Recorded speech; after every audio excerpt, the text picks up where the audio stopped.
Guys আপনারা এই ভিডিওগুলো আগে একটু দেখে নিন।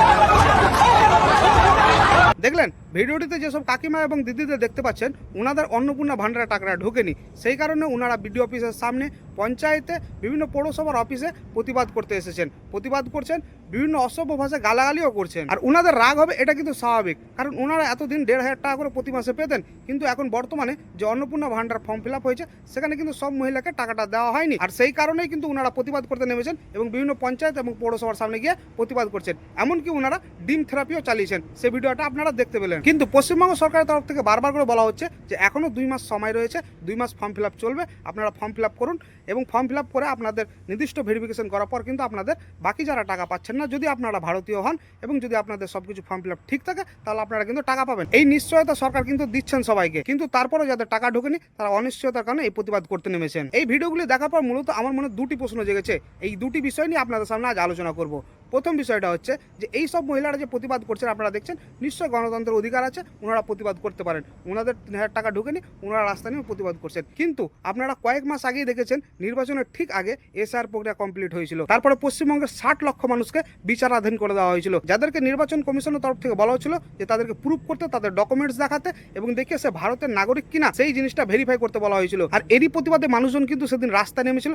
রাস্তায় নেমে যাদের নাম ডিলিট হয়েছিল কিংবা যাদের নাম আন্ডার অ্যাডজুডিকেশনে রেখে দেওয়া হয়েছিল তারা কিন্তু রাস্তায় নেমে প্রতিবাদ করেছিল। কিন্তু সেই সময় সিচুয়েশনটা কি তৈরি হয়েছিল দেখুন, সেই সময় যারা রাস্তায় নেমে প্রতিবাদ করেছিল তাদেরকে কিন্তু দেশদ্রোহী তকমা দেওয়া হয়েছিল, তাদের উপরে কেস দেওয়া হয়েছিল, তাদের মুখকে বন্ধ করে দেওয়া হয়েছিল। কিন্তু আপনারা একটুখানি লজিক্যালি ভেবে দেখুন তো, যে সামান্য ৩,০০০ টাকা না ঢোকার কারণে, অনিশ্চয়তার কারণে যদি মানুষ প্রতিবাদে নামতে পারে, তাহলে এদেশের নাগরিক হওয়া সত্ত্বেও যাদেরকে নাগরিকত্ব প্রমাণ করতে হয়েছে, যারা নাগরিকত্ব প্রমাণের জন্য আজও কোর্টে লড়াই চালিয়ে যাচ্ছে, ট্রাইব্যুনালে এখনো ২৫ লক্ষের উপর নাম এখনো ভেরিফিকেশন চলছে, ওনারা কতটা চিন্তার মধ্যে ছিল আপনারা একবার ভেবে দেখুন তো। তাহলে ওনারা যে রাস্তা নিয়ে প্রতিবাদ করতে নেমেছিল সেটা কি অন্যায় ছিল? সেটা যদি অন্যায় হয়, তাহলে আজ যে মহিলারা অসভ্য ভাষায় গালাগালি করে প্রতিবাদ করছেন, তাহলে এটাও অন্যায়। এই জিনিসটা কিন্তু আপনাদের বুঝতে হবে। হ্যাঁ, কিছু জিনিস বাড়াবাড়ি হয়েছিল, যেমন পুরোপুরি রাস্তা অবরোধ করে দেওয়া হচ্ছিল, কিংবা কিছু কিছু ঘটনা কিন্তু যেগুলো অ্যাকসেপ্টেবল ছিল না, সেই জিনিসগুলো নিয়ে সরকার বলতে পারতো, সেই জিনিসগুলো নিয়ে এনআই কিংবা সিআইডি যারা এজেন্সি ছিল তারা বলতে পারতো।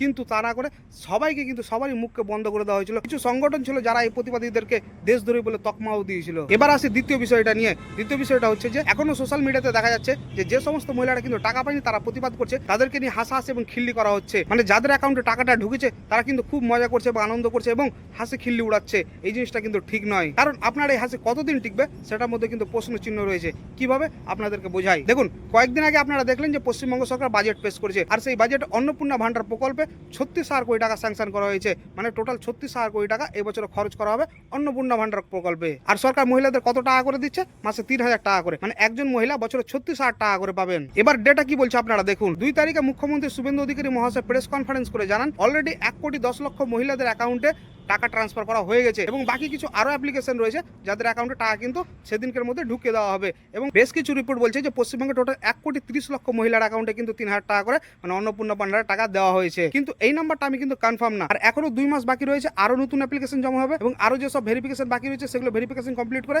এই নাম্বারটা কিন্তু আরো বাড়তে পারে। এবার আপনারা বলুন তো, ৩৬,০০০ টাকা করে একজন মহিলা যদি প্রতি বছরে পান, তাহলে ১ কোটি মহিলাকে কিন্তু সরকার এই টাকাটা দিতে পারবে। মানে সোজা হিসাব, ১ কোটি মহিলাকে যদি বছর ৩৬,০০০ টাকা করে দেওয়া হয়, তাহলে ৩৬,০০০ কোটি টাকা কিন্তু এক বছর খরচ হয়ে যাবে। তাহলে বাড়তি যে ৩০ লক্ষ মহিলা রয়েছে তাদের টাকাটা কোথা থেকে আসবে? এই টাকাটা নিশ্চয়ই অন্য ফান্ড থেকে ইউজ করা হবে, কিংবা সরকার কোনো সময় হয়তো হাত তুলে নেবে এবং কিছু মহিলাকে বাদ দিয়ে দিতে পারে।